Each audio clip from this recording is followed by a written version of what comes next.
The relationship between government employees and journalists. Police escort journalist Rosin Islam to the Metropolitan Magistrates Court in Old Dhaka on May 18, 2021. Photo, Star.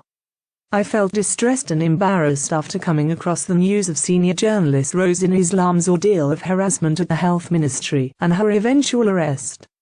From the very beginning of my stint in government offices, I have been meeting and greeting journalists on a continual basis. I have never seen such a hostile relationship among these parties before. How did it come down to this? In 1979, at the very beginning of my career, I met some journalists for the first time, inside the Chattogram Customs building. As per a court order, we raided the premises of some business organizations in Katunganya for a case filed under the category of falsifying product announcement, arrested some people and seized some counterfeit seals and documents. Naturally, journalists crowded the place. We briefed them about the issue. Even then, they would often come to me on a one-to-one basis or as a team to ask different questions. I would let them know as much as I could. And also, I would refrain from discussing the more sensitive issues. For all latest news, follow the Daily Star's Google News channel. The journalists would reach out to their other sources and publish news accordingly.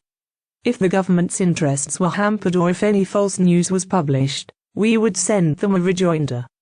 They would always publish the rejoinder with utmost importance, and alongside, they would also publish a statement defending their own position. No matter what, our communications were never severed and our personal relationships were never affected. For this reason, I would also sometimes get important news from them in advance, which would be helpful towards public work. Then, when I got transferred to the Dhaka Customs building in 1982, I started communicating with the journalists of Dhaka City. I could not concur with every piece of news they would publish, and even though some of them would embarrass me, I still thought they are doing their work and we are doing ours. Once, a journalist asked me about a specific issue of interest and wanted to know whether it was true or not. When I informed him of my inability to discuss the matter, he showed me a photocopy of a document that was generated by my department. He also showed me photocopies of notes written by myself and my superiors. He even managed to show me a copy of a document from the President's office. I asked him how and where he found these documents. He smiled and replied that they have their own sources for obtaining such information. I said, "Isn't it wrongful conduct?" He replied, "What can we do?" Despite this being a public interest issue, you will not let us know the details, so we had to resort to this method. Notably, the Right to Information Act had not been enacted then. However, I did not call the journalist names, nor did I call in guards from outside to harass him. Instead, I took measures to prevent the photocopying of sensitive documents in future. This, the so-called information theft of journalists, is not a new phenomenon. In fact, smartphones have eased the act of taking photos to a greater extent. I started working for the National Board of Revenue (NBR) after returning from studying abroad. During this period, my relationship with journalists became much more intimate. 3 issues under my radar interested them greatly. Firstly, the ongoing discussions with the World Bank and the IMF regarding the restructuring of revenue collection activities. Secondly, the changed rates of duties and excise taxes, later on value-added tax, in the upcoming budget, and thirdly, the negotiations regarding SAPTA and SAFTA agreements, etc. As my experience grew, I also became more proficient in dealing with journalists. I have no hesitation in admitting that just like flying trial balloons, I used to gather some ideas on public opinion by giving the journalists a heads up regarding upcoming changes in policies. I also aided in publishing news that would facilitate the discussions with the World Bank and the IMF. I also took the help of journalists in combating decisions taken by selfish politicians that went against public interest. I can proudly state that I have acted as the anonymous source for many headline news items. A lot of the time, I would get the nod from my superiors before conducting such activities. On certain occasions, I would do them deliberately. On those occasions, the secretary would single me out to ask how that particular news ended up in the newspaper. However, on most occasions, news like those would only help serve the public interest, not our personal interest, and during certain times, news from anonymous sources would also help us in taking decisions. As we developed a good personal rapport during my stint at the NBR. Journalist Shakil Anwar, currently working at BBC, publicized the news of the economic re-evaluation of the Jamuna Bridge project and bringing back the World Bank as its financer under the banner of UNB, and many other news outlets published it as their headline news item. Afterwards, when I joined IDCOL, there were not many public interest stories there, but still, due to our personal relationship, some journalists would visit, and we would indulge in casual chit-chat. They would always give good coverage to our different events. Over the course of time, a few journalists even became my personal friends. Even at my latest area of work, the Power Division, I continued to have deep and regular communications with the journalists. Some of them criticized our work and published news items accordingly. If the claims were baseless, I invited the relevant journalist to discuss and I tried to explain the reality. I accepted their constructive criticisms.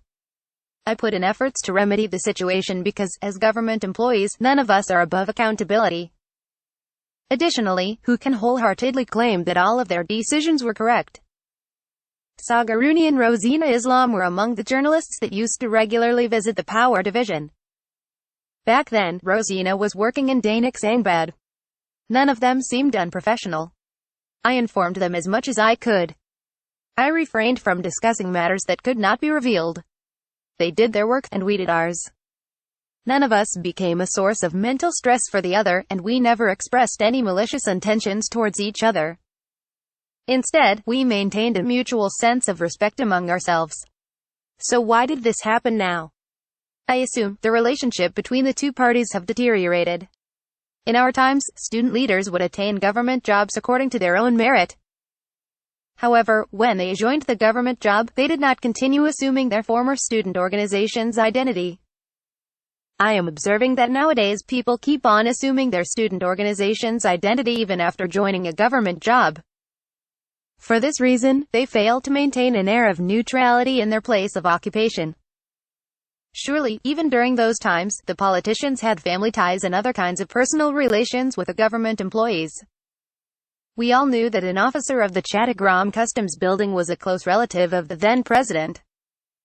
However, this information would never be revealed from his dealings, and he never took any advantage of this identity. But nowadays, position, placement and promotion all are dependent on relationships like these. These officers are no longer acting like officers.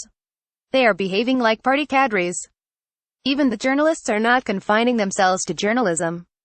Flattery, blackmailing, politics and business. A lot of journalists are being labeled by these attributes. Thus, journalists in general are losing respect.